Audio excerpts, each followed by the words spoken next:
नमस्कार दोस्तों, मेरा नाम है आशुतोष मांडके और आप देखना शुरू कर चुके हैं डायनामिक इम्पल्शन। आज के इस वीडियो में हम बात करेंगे 26 जुलाई 2024 के करंट अफेयर्स की। और अब जब आपने वीडियो के थंबनेल पर क्लिक करते हुए वीडियो देखने की शुरुआत करी दी है तो अंत तक जुड़े रहिएगा, क्योंकि आप सभी लोग जानते हैं कि ज्ञान को कभी भी अधूरा नहीं छोड़ना चाहिए। इसी बात के साथ हम शुरू करते हैं आज के इस वीडियो को आज की पहली जानकारी के साथ। चलिए देखते हैं पहली जानकारी को। ठीक है, हाथ में कॉपी और पेन ले लीजिए। पहली जानकारी, बिहार सार्वजनिक परीक्षा पीई अनुचित साधनों की रोकथाम विधेयक 2024 हाल ही में बिहार विधानसभा में पारित हो गया है। जी हाँ, देखिए, सार्वजनिक परीक्षा जो है बिहार की, वहाँ पर जो पीई जिसको कहा जाता है पब्लिक एग्जामिनेशंस, इसमें अनुचित साधनों की रोकथाम मतलब पेपर लीक या मेनली तो पेपर लीक या कहीं ना कहीं से अन्य ऐसी अनुचित चीज़ें जो सही नहीं हैं, है ना, तो उनके लिए एक विशेष विधेयक पारित किया गया है। इसे राज्य के संसदीय कार्य मंत्री विजय कुमार चौधरी ने पेश किया। इसका मुख्य उद्देश्य प्रतियोगी परीक्षाओं में प्रश्न पत्रों के लीक होने सहित अन्य गड़बड़ियों पर अंकुश लगाना है। हमारा भी व्यक्तिगत तौर पर मानना है कि प्रत्येक राज्य को ये निर्णय ले लेना चाहिए, प्लस केवल विधेयक नहीं, इस पे कार्यवाही भी बड़े स्तर पर होना चाहिए। आगे बढ़ते हैं। शौर्य एयरलाइंस की उड़ान संख्या 9N AME 19 लोगों को लेकर मरम्मत कार्य के लिए कर्मचारियों और तकनीशियों के साथ पोखरा जा रही थी।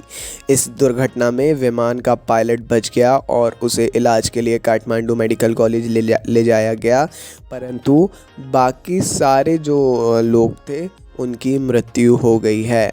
यह दुर्घटना 1992 के बाद से नेपाल की जानकारी है। नेपाल की सबसे घातक दुर्घटना थी, जब पाकिस्तान इंटरनेशनल एयरलाइंस का एक विमान काठमांडू हवाई अड्डे के पास दुर्घटनाग्रस्त हो गया था, जिसमें सवार सभी 167 लोगों की मौत हो गई थी। काफ़ी ज़रूरी जानकारी है। आगे बढ़ते हैं। भारतीय वन सर्वेक्षण देहरादून मंत्रालय के तहत एक संगठन द्विवार्षिक रूप से वन आवरण का मूल्यांकन करता है। भारतीय वन सर्वेक्षण है, एक संगठन है ना। ये 2 साल में एक बार जो है वन आवरण है उसका मूल्यांकन करता है। 2021 में प्रकाशित नवीनतम भारत राज्य वन रिपोर्ट हाल ही में जो प्रकाशित की गई है, इसके अनुसार देश का कुल वन क्षेत्र करीब अगर आप देखें तो 7,13,790 वर्ग किलोमीटर है ना, जो देश के भौगोलिक क्षेत्र का 21.71% है। वाकई में ये बहुत बड़ा एरिया है। फिर भी ऐसा माना जाता है कि थोड़ा सा और होने की आवश्यकता है। ठीक है, आपको एवरेज पता होगा। आगे बढ़ते हैं। इस साल 11 से 22 नवंबर तक COP29 की मेज़बानी कर रहे अज़रबैजान ने क्लाइमेट फाइनेंस एक्शन फ़ंड के निर्माण की घोषणा की है। COP29 जो है अज़रबैजान में होने वाला है, जानकारी हमने आपको पूर्व में दी थी 11 से 22 नवंबर तक। अब अज़रबैजान ने क्लाइमेट फाइनेंस एक्शन फ़ंड के निर्माण की घोषणा की है। क्यों? एक ये फ़ंड जो है विकासशील देशों में हरित परियोजनाओं का समर्थन करने और सदस्य देशों को 1.5 डिग्री सेल्सियस तापमान लक्ष्य को पूरा करने में मदद करने के लिए जीवाश्म ईंधन उत्पादकों से जुटाया जाएगा, है ना, मदद की जाएगी। मतलब क्लाइमेट एक्शंस जो कर रहे हैं देश, विकासशील देश हैं और सही ढंग से कर रहे हैं, उनको दिया जाएगा। तो यहाँ इंपॉर्टेंट क्या है, 1.5 डिग्री सेल्सियस का जो लक्ष्य है इसके बारे में, नेट ज़ीरो का लक्ष्य है इसके बारे में, कॉप के बारे में ज़रूर पढ़ लीजिए। आगे बढ़ते हैं। हेनले पासपोर्ट इंडेक्स बहुत इंपॉर्टेंट है। हेनले पासपोर्ट इंडेक्स के बारे में सबसे पहले तो पढ़िएगा। इसके अनुसार हाल ही में जारी एक रिपोर्ट के अनुसार सिंगापुर ने दुनिया के सबसे शक्तिशाली पासपोर्ट के रूप में अपना खिताब फिर से हासिल कर लिया है। जी हाँ, अभी तक नहीं था, अब भी एक रिपोर्ट आई थी, हेनले की नहीं थी हालांकि वो, है ना, अन्य एक संगठन की थी, परंतु हेनले के अनुसार सिंगापुर जो है सबसे शक्तिशाली पासपोर्ट वाला देश है, जो रिकॉर्ड 195 वैश्विक गंतव्यों तक वीज़ा मुक्त पहुंच प्रदान करता है। सोचिए, वाकई में बहुत बड़ी बात है। और करीब 58 देशों में वीज़ा मुक्त प्रवेश की अनुमति देकर भारत जो है 82वें स्थान पर है। फिर भी कहीं ना कहीं हम पीछे हैं। देखते हैं आगे क्या होता है इस पे, हालांकि वो इतना बहुत वो नहीं है, लेकिन हाँ क्वेश्चन इंपॉर्टेंट है। आगे बढ़ते हैं। गुरुग्राम और फरीदाबाद के नगर निगम दोनों जिलों में 500 करोड़ रुपए की लागत से 2 अपशिष्ट से चारकोल संयंत्र स्थापित करने के लिए तैयार हैं।